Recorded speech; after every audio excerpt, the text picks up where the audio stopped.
Message to follow in English after a short Norwegian intro.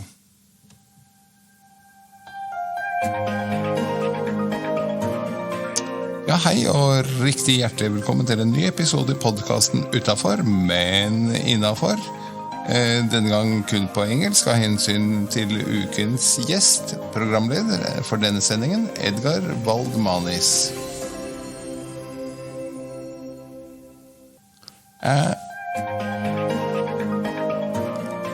And repeated in English, very welcome to another episode of the Parkinson podcast Utenfor, men innenfor. This episode entirely in English as an honor to our guest, Dr. Bas Bloem from the Netherlands. Throughout late summer and fall, we have had a string of special guests here in our Norwegian podcast. The co-authors of the book Ending Parkinson's Disease. We have had Ray Dorsey, Michael Okun, Todd Scherer, and today the fourth and final one, Dr. Bas Bloem from the Netherlands. So very welcome, Bas. Thank you very much for the invitation, Edgar. It's a privilege to be here. Oh, thank you. Could I have that in writing? Absolutely. Well, you have it in spoken form, so I suppose that's official as well. That would be. For those of you who are not, for those of our listeners who are not familiar with the name Bas Bloem, could you do about a short minute about yourself and why you are so interested in Parkinson's disease? Yes, I'll try to be brief. I'm a professor of neurology, completely specialized in Parkinson's and other movement disorders. I lead one of the largest Parkinson centers, I suppose, in the world, with 8 movement disorders neurologists, 8 Parkinson nurses and nurse specialists, about 40 PhD students, overall about 196 people working in some way on Parkinson's disease and Parkinsonism in our center. We're very active in healthcare innovation, in clinical trials, in wearable sensors, personalized care, multidisciplinary care. And my latest work, and this is also the book, of course, that I wrote with Ray Dorsey, Michael Okun, and Todd Scherer, is a focus on the prevention of the rapid worldwide growth of Parkinson's. Yes, how rapid is the growth? In the book, it says you project that from 2016, if I remember right, it will be double by 2040.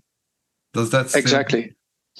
Yeah, what we see, there are regional differences. The worldwide prevalence has doubled in the last 20 years and is projected to double again in the next 20 years. In the Netherlands, the prevalence has risen by 30% in just 10 years' time. So it went from 40 to 60,000, over 60,000 patients in just 10 years' time.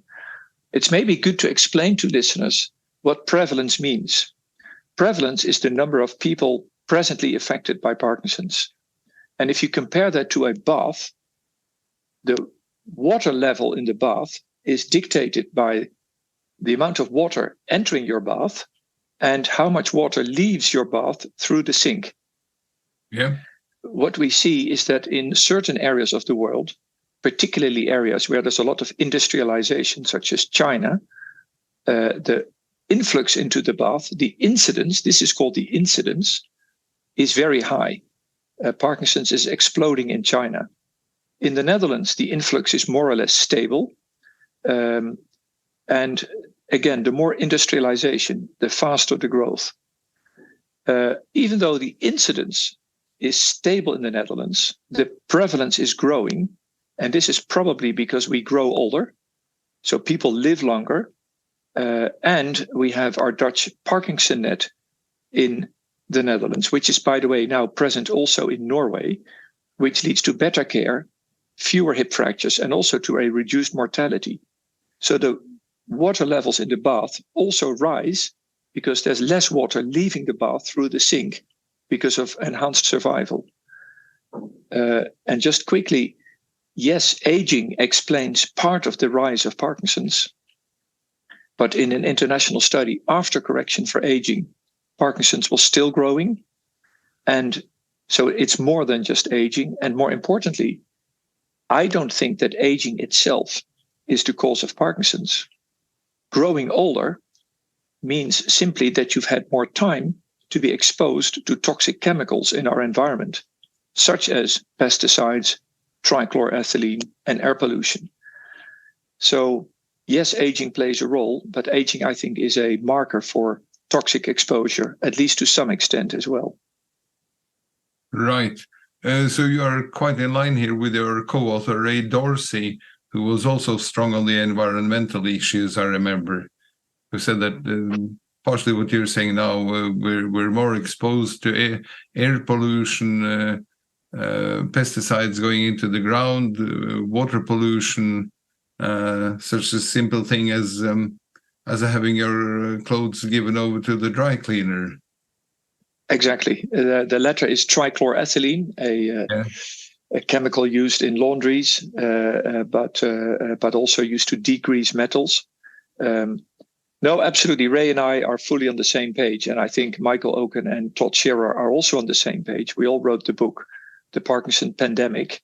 And I think many Parkinson experts in the world agree that there is at least an environmental component to Parkinson's.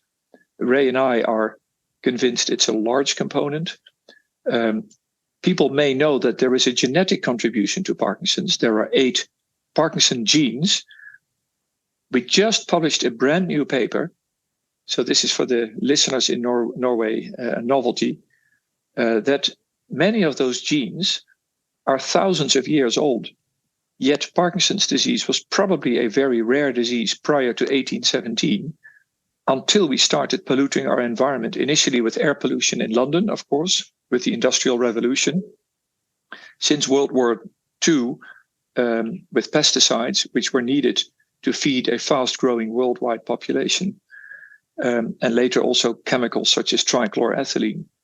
So I think that all these genes that had been lying around for thousands of years only became relevant after we polluted our environment. And indeed, all those genes in animal models enhance the risk of neurotoxicity when you expose the animal to, for example, a pesticide. So it's gene-environment interaction where the genetic predisposition makes you more susceptible to, for example, a pesticide, but the gene itself is probably an insufficient reason for most people to get the disease.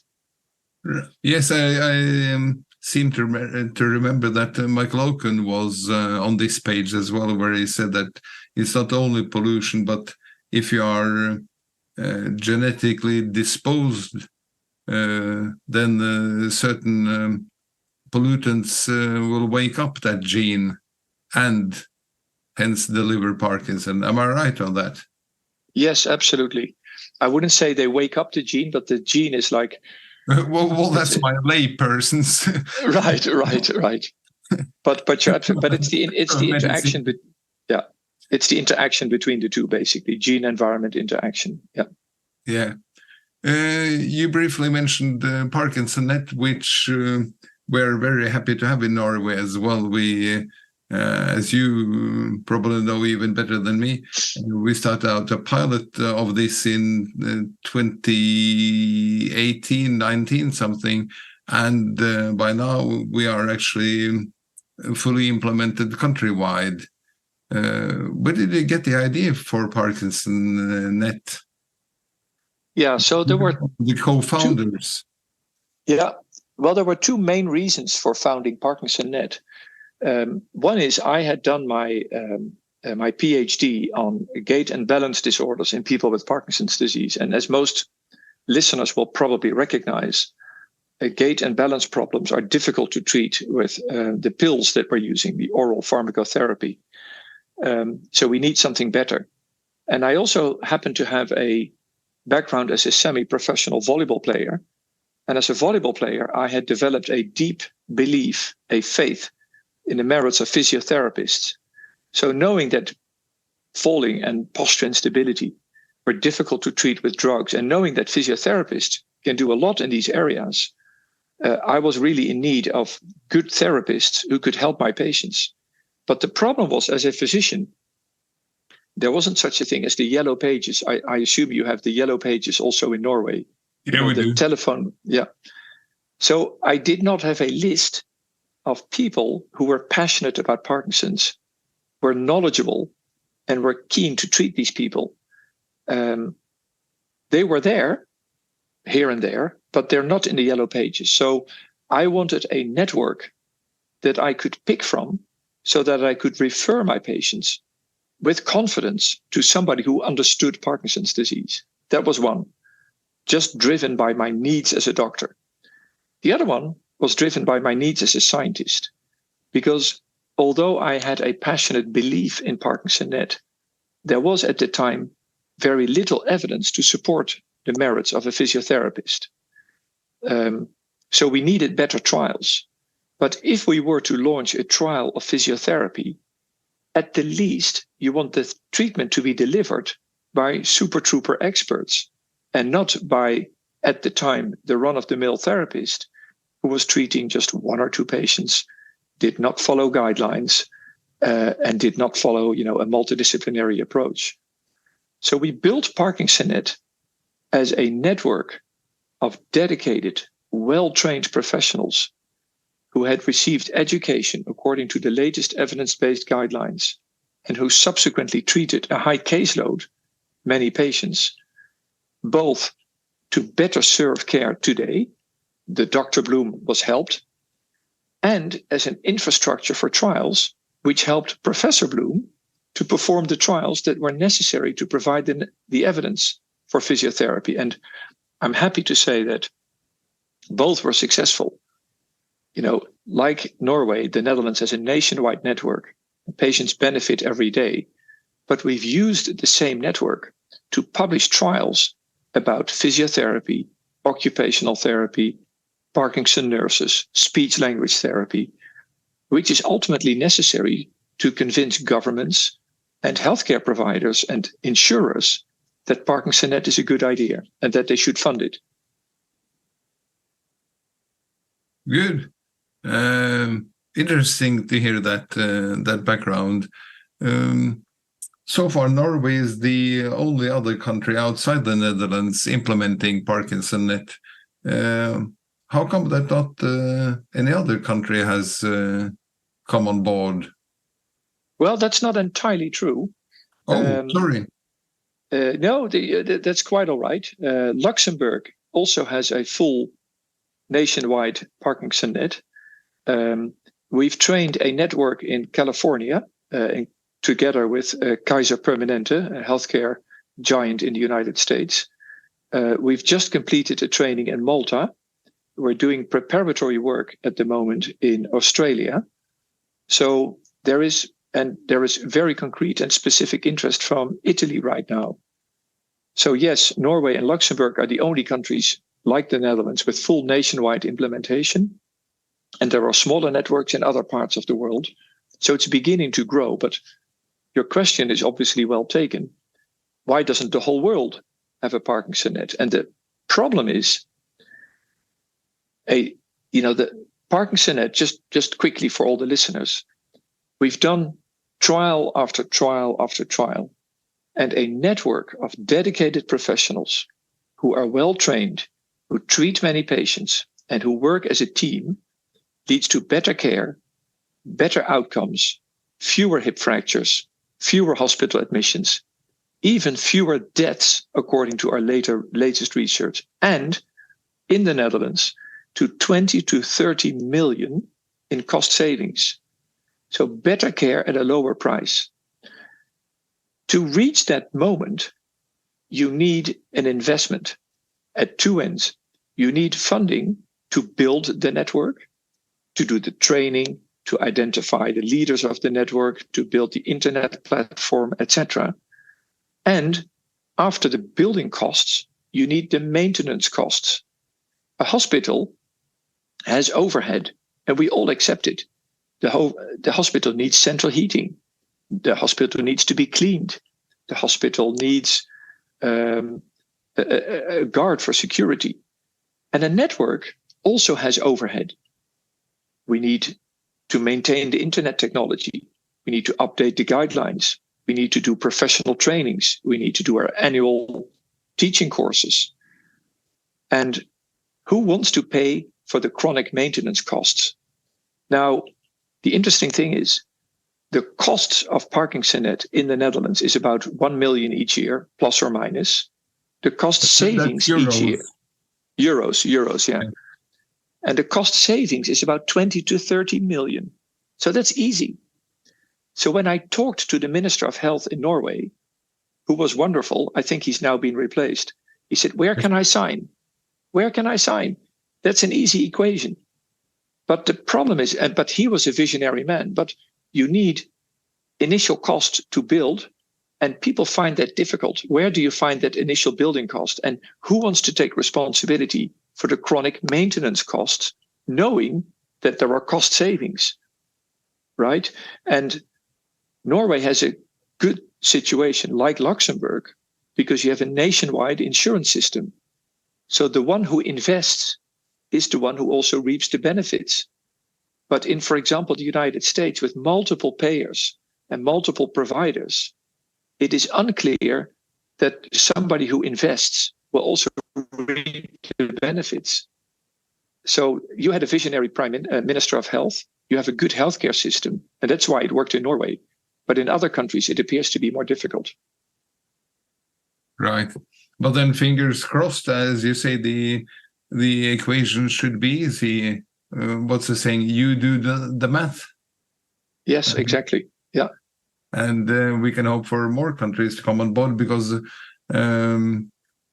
I'm always keen on developing my personal network. And I was thinking, how much better it would be even if Sweden and Denmark came on board, and then possibly Germany, and we could have a cross-European network, not only a nationwide network in Norway and another one in the Netherlands, but we could sort of reach cross-border.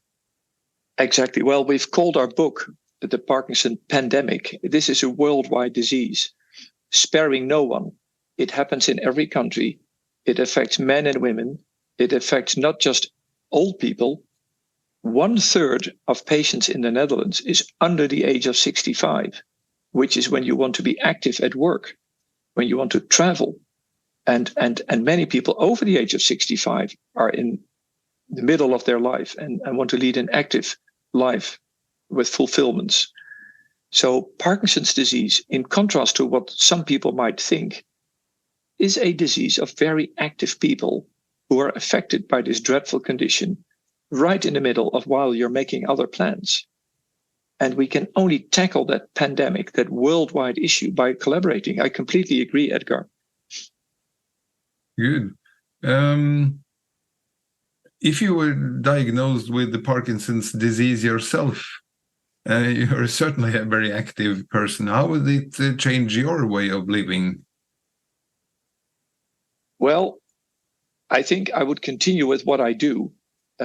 I have literally said, if I receive the diagnosis today or tomorrow, I would literally live on the treadmill.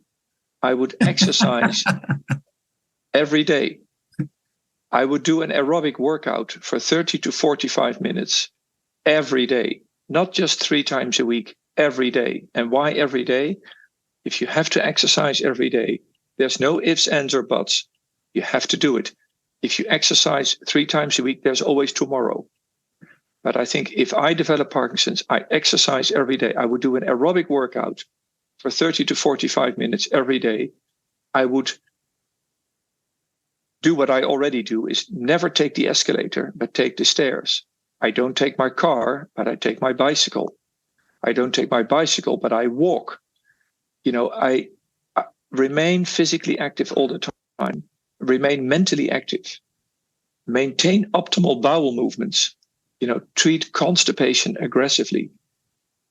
I would avoid exposure to pesticides at all cost. I would eat biologically. I would thoroughly wash my vegetables and fruits whenever I can. and be optimistic. I would inform myself so that I'm well educated, because I strongly feel that somebody who is well educated can engage better in self-management. Drink 2 liters of water per day, and take care of my family, and make sure that I meet my friends regularly. This was quite an impressive list. Again, I like the last one you actually said. Keep in touch with your friends. A large number of people are hiding in the closet, as we call it in Norwegian. They don't come out with their diagnosis, disease. They even hide it from family members and close friends. How can we encourage them to come out and be visible and live with the accept the diagnosis? Yeah, so I see many people when they hear those 3 words, "You have Parkinson," and then they start to hide, and they retreat themselves in their rooms, and sometimes they don't even tell their friends or tell their employers, or they don't tell their family. Exactly.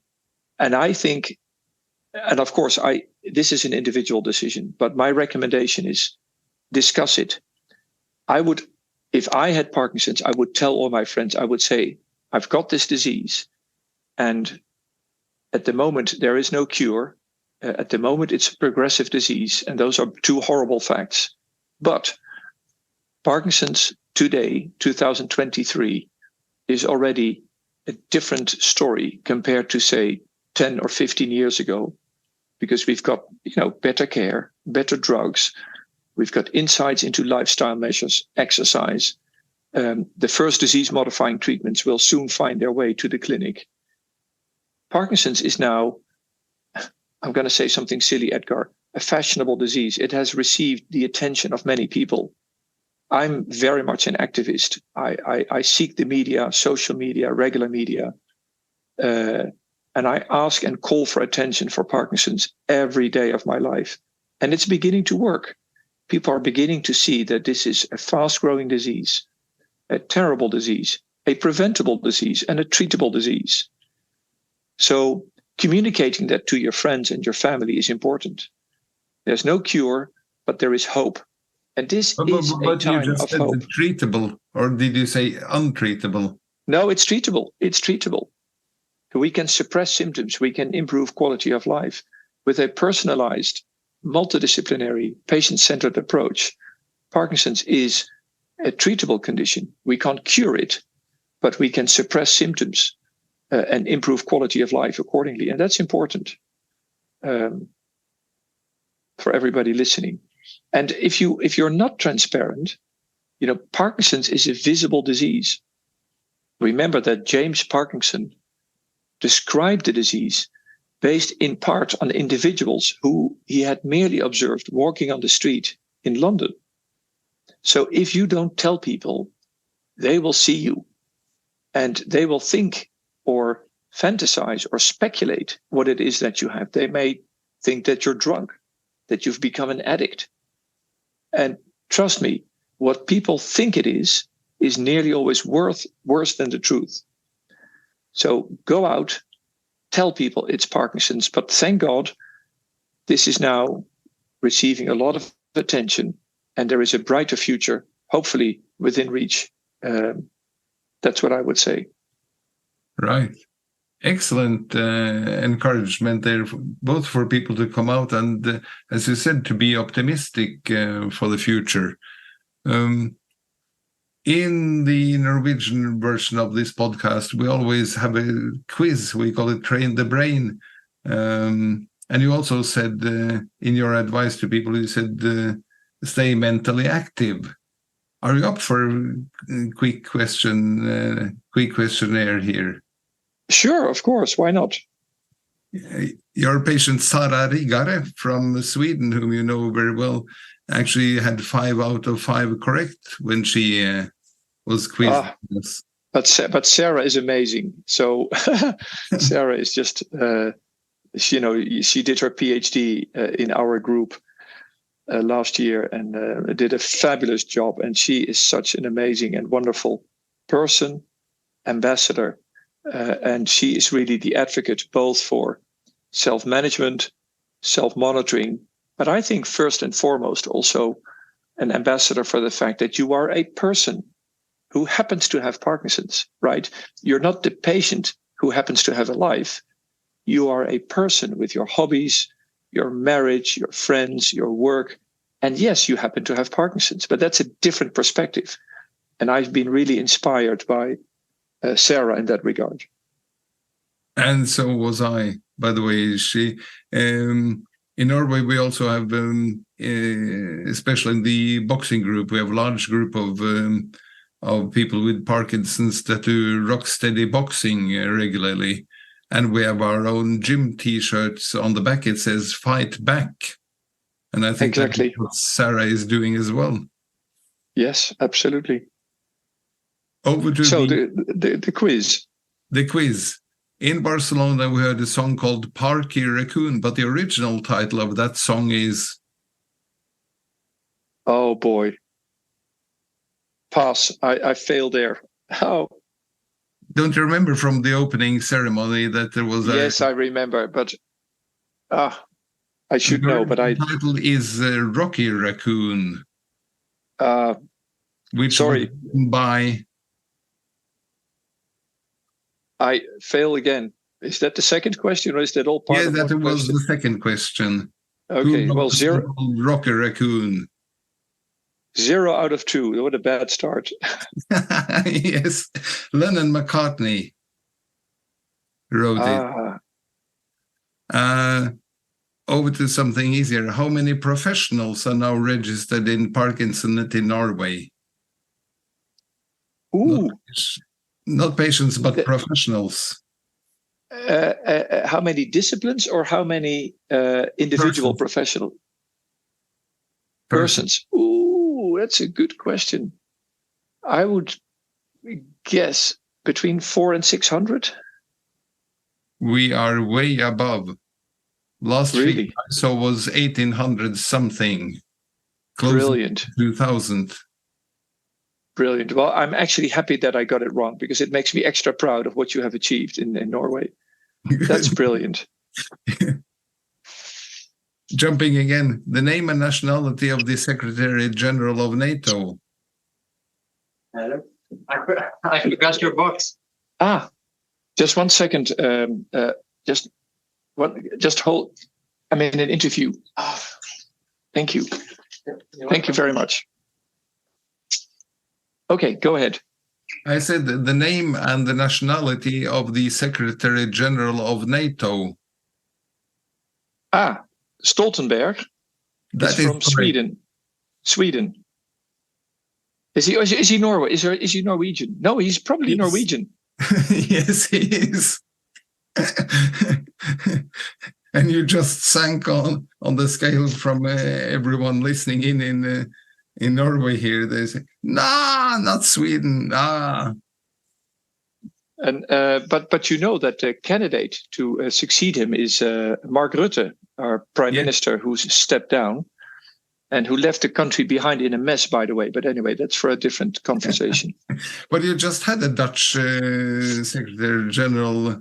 No, it was not the last one. He was Danish, but then the guy before was Dutch, wasn't he? Yeah, Ruud Lubbers, exactly. And we've had a series of Dutch Secretary Generals. Yes. Yeah. Stoltenberg has had his term renewed a couple of times, as it may know. When did I know.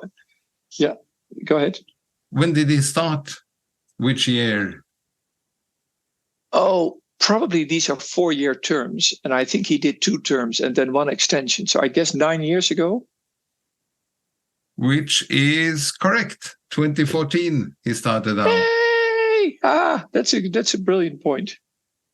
So that was 2.5 out of 5. Not quite Sarah Rigger's standard, but no, but her standards are just unachievable.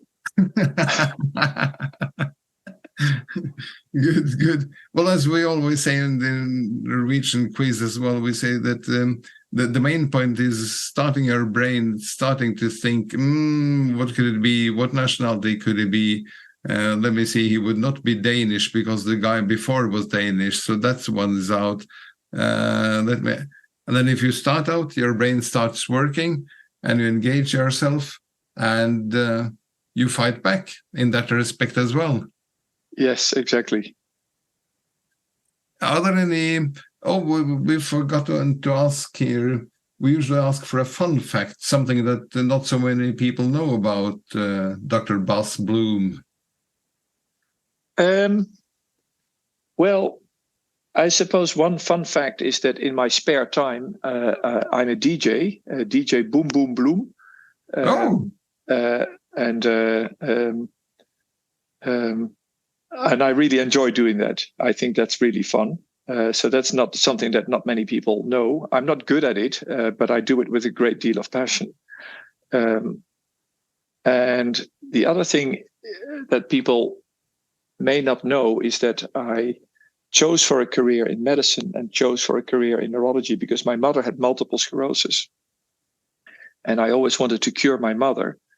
And just by sheer coincidence, I ended up doing a research study in Parkinson's disease. And then after I met people with Parkinson's, I was so struck by the complexity of the disease and by the many treatment options, and in particular by the wonderful, wonderful character of people with Parkinson's who are invariably very, very, very nice people. And I mean that from the bottom of my heart, is that I completely forgot all about MS. And now I'm a Parkinson expert. And we're glad to have you on board in our camp, definitely.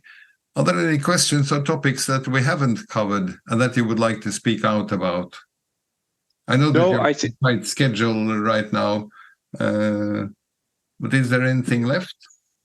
No, I think we've covered the main areas. I think it's important that people exercise, they drink water, stay optimistic, keep the faith, keep the hope, work closely together with the professionals. And I hope that within 5 or 10 years, we'll begin to see major breakthroughs in the Parkinson field. And so do we. The absolutely final exit question is, who would you invite to dinner and where? You're totally free in time and space here. Ooh. Now that is a very interesting question. You cannot say Dr. Parkinson. No. It has to be somebody who's alive now, I suppose. No, I said totally free in time and space. So if you like Moses coming down from the mountain with his stone tablets, that's fine. Oh. Or something between Moses and current time. Yeah.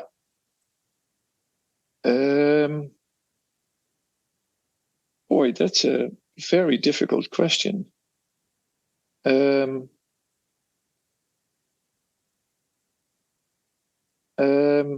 Well, the couple of names come to mind. Leonardo da Vinci, because he was a homo universalis, and to just speak to such a genius would be interesting. But the one that I might pick is Columbus. And the reason I would like to speak to Columbus is that people have to realize that what he did was insane. If you've never traveled to the southwestern part of Portugal, you have to do it. It's barren country. There's no tree grows. And you reach literally the end of the world. It's called the end of the world. And all you see is the ocean and the horizon and water and water. And mind you, people in those days thought the earth was flat. And that if you sailed till the end of the earth, you would fall off the end of the earth. And what Columbus did is he just sailed to the end of the world. And I feel that I'm also trying to sail to the end of the world, try to fight Parkinson's, try to find a solution. And it's somewhere behind that horizon. And I might fall off the cliff. I might fall off the end of the earth. But I hope that actually by being brave, just like Columbus, by ignoring the signals of others, to find a new world behind that horizon that's a better world. So that's excellent. And where would you treat these two geniuses to dinner?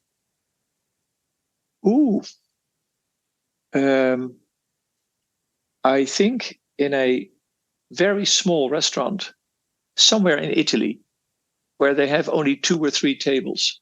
It should not be a Michelin star, but there should be a local family-run Italian restaurant with just 2 or 3 tables, where grandfather, the father, and the children are all running the family business, and where they serve 4, 5, 6, 7 courses of brilliant Italian local food with good wines, and it's more about local food than an Italian, of course, and the atmosphere and the intimacy, rather than a fancy, posh, or expensive restaurant. That's where I would invite them.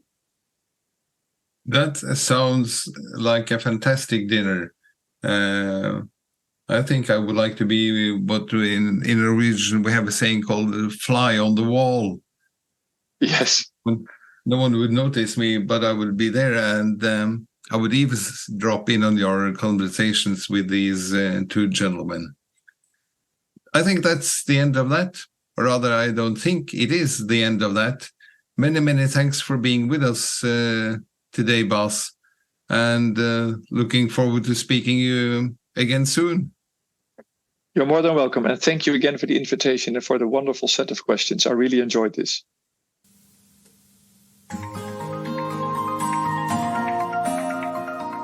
That was all there was in this episode of the podcast Utenfor, men innenfor. Many thanks to Dr. Bas Bloem from the Netherlands for being our guest today. Host was Edgar Waldmanis. Ja, det var simpelthen alt. Vi kan jo ta sluttfanfaren vår for det. Og det var nemlig alt vi hadde i denne episoden av podcasten Utenfor, men innenfor, levert til deg av Parkinsonforeningen i Oslo og Akershus med Edgar Waldmanis som programleder.